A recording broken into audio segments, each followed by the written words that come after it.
In this video, we're looking at 8 different kitchen hacks. Some of these I've been doing for years, and some of them we're actually gonna just try out and see if they are hacks at all. Hack number 1 is for your coffee carafes, like this one here, which I've actually already cleaned out, but I will insert some footage of what it looked like before I did this. This could also be used for stuff like this that's really hard to get in there and get clean. A really simple way to get rid of that kind of fogginess inside it is to take your carafe or your jar, fill it with ice, pour a bunch of salt in on top of it, take the carafe and just swirl it around. Just swish it, swish it, swish it, swirl, swirl, swirl, and do that for, I don't know, maybe a minute or so until your arms get tired. Rinse it out in the sink, and it is amazing how much it goes from a foggy glass to a crystal clear, transparent glass. The next hack helps with cleanup after you're done chopping something or baking something. Instead of putting your mixing bowl or your cutting board directly onto the counter, use a dish towel, or I got these flour sack towels from Amazon like a million years ago. Set that down on the counter before you put your cutting board down. Then when you're done doing everything, all you have to do is just wash the cutting board and then pick up the edges of the towel and shake it into the sink or into the garbage, and then you don't have a mess all over your counter. The next hack is one that I want to test because I just read about it and I'm not sure if it actually works. You take these Pyrex glasses and they just kind of get all that foggy stuff on them, and it's really hard to read sometimes what the numbers are. So instead of actually just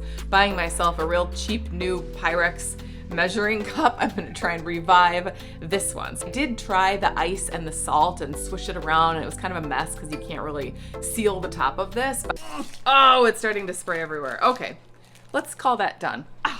It did not work, so I'm gonna try this hack, which is soaking this in white vinegar for 5 minutes. The fun thing is I'm gonna soak it in another Pyrex. I'm gonna just pour this in right on top of it. Hopefully I have enough to cover the measuring cup. So I've got my Pyrex here soaking inside the other Pyrex, and I'm just gonna set them on the counter and soak it for 5 minutes, and we'll just check on it and see if it worked. And we'll go on to the next hack. The next hack is something that's super simple, but I think it's worth mentioning because we just use these all the time, and maybe you don't do this yet. You will. Instead of using chip clips on things, we substitute that out with clothespins. And if you look around our house, you'll see that we use clothespins literally on everything. I could just throw them away and replace them. Oh, there's our vinegar solution. So let's try this. I guess we're done with the chip clip demonstration. Let's use them. Clothespins. Okay, so now we're back to the vinegar. So let's see how this is gonna go. All right, let's give it a little dry.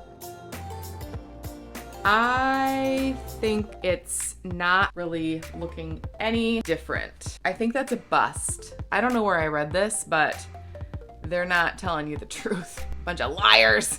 The next hack is for how to store your dish rags when you're kind of still on active duty. So you wipe the counter down, you don't really know where to put your dish rags. So sometimes people will hang them over the edge of a sink or over the faucet. In our house, we always just used to crumple it up and throw it in a heap on the sink. I did end up buying, and I love these little Swedish dish rags. These are the Papaya brand, but you can get them on Amazon, and these ones have a little hole in the top, or you can just punch your own hole and they dry really fast. What I did is just put a little command hook thing up on the window, and so when I'm done using these little dish rags, I just kind of wring it out and hang it up on that command hook on the window. It might not look the prettiest hanging there, but at least it's up off of the sink, and I don't have to look at it in a wet heap on the sink. Before I got hooked on those Swedish dish rags, I just used a regular washcloth, and I went to Home Goods and I found myself this little necklace jewelry holder thing. I would just take my dish rags when I was done with it and hang it over the top. And again, not the prettiest thing, but at least it kept it off the counter. If you have any other suggestions about how to keep your dish rags looking decent, is it even possible? I don't know. Comment below if you have any other ideas. The next hack is for cleaning out your microwave. Take a cup of water, stick it in the microwave,